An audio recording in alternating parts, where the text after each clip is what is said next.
The COVID-19 pandemic has changed the way we move through space, and some architects say these changes are creating a new normal.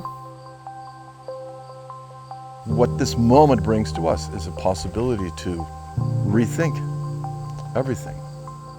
People are experiencing a heightened awareness of their surroundings and how they interact with their surroundings.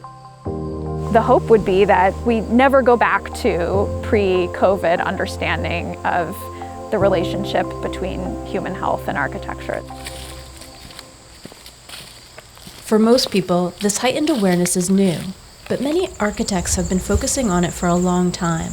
Caitlin Taylor is an architect with a background in agriculture, and she lives on an organic farm in Connecticut. You know, in our 12, 13-year history as a firm, we've built our entire model of practice around an understanding of the ways in which buildings can make people sick or that can make people healthy. In 2011, Taylor's firm designed a hospital in Butaro, Rwanda. One of their goals was to reduce the transmission of airborne disease. Taylor says the design solutions they developed were simple but profound. Understanding how people travel through the hospital and separating people as best you can when you know they're sick, when you know they're contagious with something, involved moving the hallways from a single interior double-loaded corridor with bad airflow and no natural light to the outside of the building. Every patient has a view of the landscape, has an open window, and the relationship between the windows on one side of the building and the other side were very specifically calibrated to maximize cross-ventilation. The Butaro District Hospital was effective in part because it was specifically designed for the environment where it was built. Taylor says this is a design strategy that should be practiced more widely, especially as architects consider the impact of diseases like COVID-19. We need to get way better as an industry and as a profession at designing in open dialogue with the climate and the ecosystem in which our projects are embedded. So that is going to look and behave very differently in the Southwest than it is in, Washington State or in the Everglades in Florida or here in Connecticut.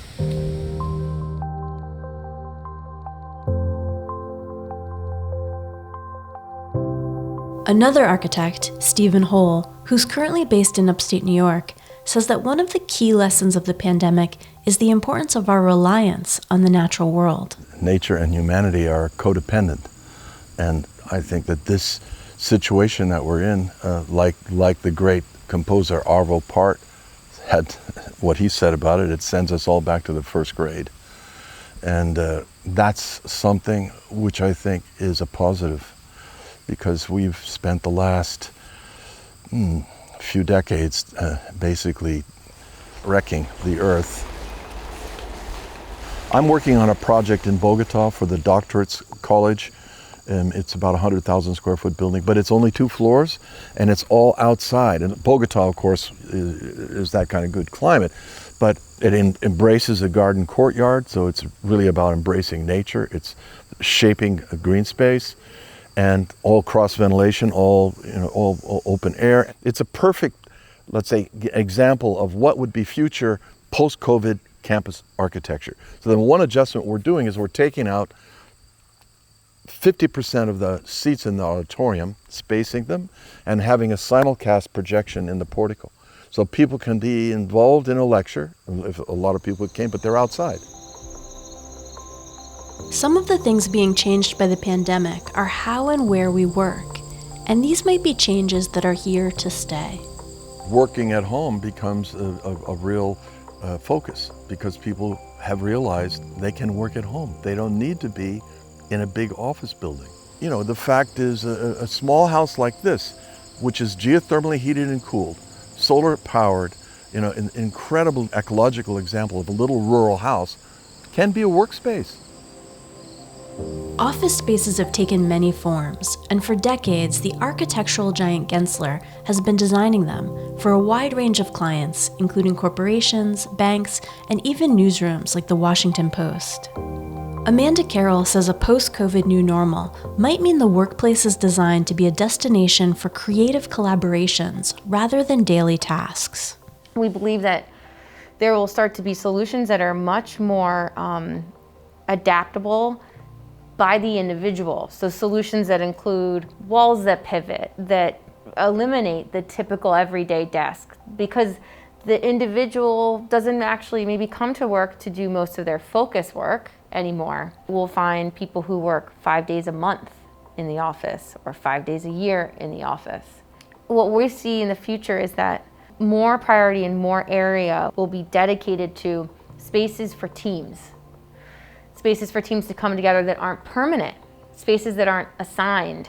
Those space types would be full of furniture and almost a kit of tools and parts that can be manipulated by the individual.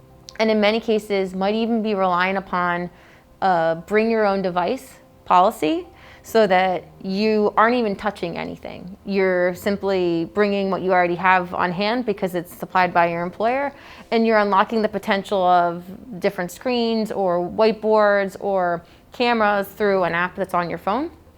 And you have a choice of working at, a bigger table to draw or write or exchange thoughts with colleagues, or on a couch. COVID-19 has been devastating, but architects say there's also some hope. Hope that this tragedy wakes people up to the changes that were needed long before the pandemic. If we take one thing from this crisis, I hope that it is like a very deep and profound understanding of the way in which we are all connected to each other, and we are all connected to everything around us. I'm very hopeful, by the way, that this is all going to pass, and we need to find a way that the future isn't something negative coming at us. We need to reverse that, and that's a fundamental change, and we can make it.